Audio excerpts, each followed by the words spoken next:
Hi, happy Wednesday. So I've been up all night and yesterday. Basically up since 7 o'clock in the morning yesterday because I have chosen the profession of doula. I'm so exhausted, and sometimes that means, it almost always means that I get called at the nighttime, but it just, sometimes you gotta stay up because if you fall asleep for a little bit of time, it's worse than if you just stayed up. Which is fine, like during labor, but when I'm home now, I'm just like, oh, I'm gonna crash. So I'm recording this, and then I'm gonna go take a nap. Hopefully, a good nap before the baby wakes up. So, my experience today. Sorry, my throat got dry. My experience today with my client and last night really made me realize how much people have to advocate for themselves in moments of pain.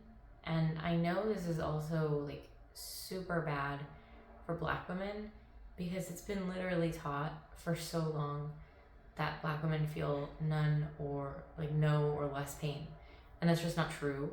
And that actually causes a lot of issues. But my client wasn't Black, not today, but they like dismissed her pain because she knew she wanted an epidural like going in, period. They dismissed her pain and they sent her home because she wasn't dilated enough. The cervix is not a crystal ball. It's not. She was in active labor. Her cervix just didn't get the memo yet.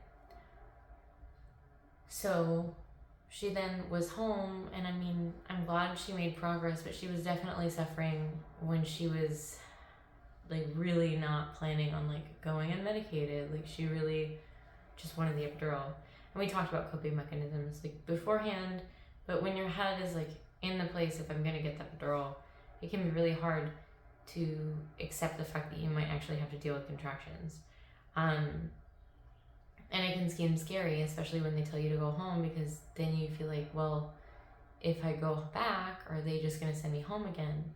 And that's where I came in, as far as reminding them that like she can go in and basically demand that she's not leaving until she has a baby. She was 40 weeks and 2 days and had been having consistent contractions since at least 7 o'clock last night. Or 7 o'clock the night before, but they had been really, really mild. Oh no, it was 7 in the morning the day before. Sorry, it's been a long day. 2 days. Yeah, so she had been having consistent contractions, and they were getting stronger and closer together and more intense. And she was totally in active labor.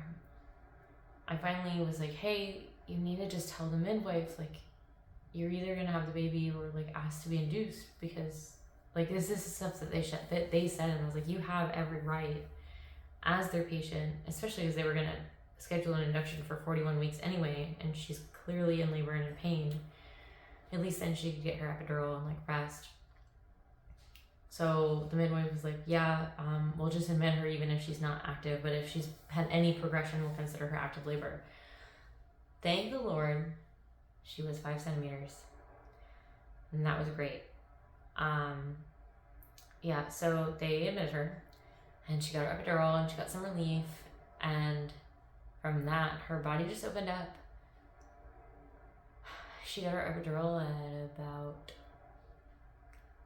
1:50 or 2 in the morning, and was golden, and progressed from that 5 to 7, and then 9, and then we just kind of let the baby get past a little bit of an anterior lip, and just labor down, and she had her baby at 8:06, and she feels so strongly that like she would have second guessed herself so much that she feels like she would have just suffered through the night and ended up with like a car baby or a baby at home, which is not what they wanted. She wanted an epidural, or even showed up too late to be able to get the epidural.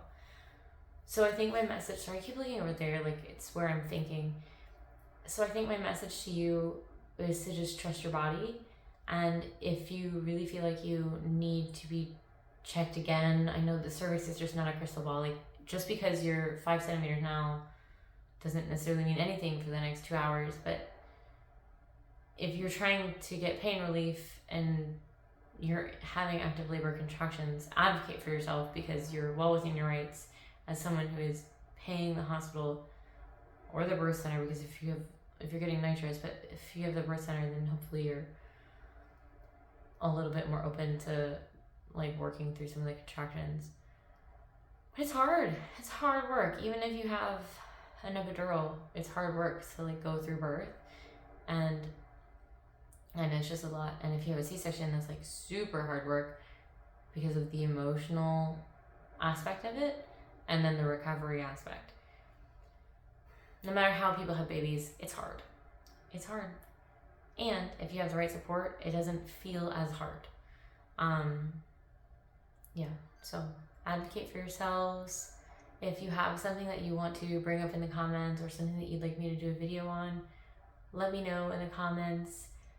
I am going to go take a nap because I am exhausted, and hopefully I can edit this video and have it up in time.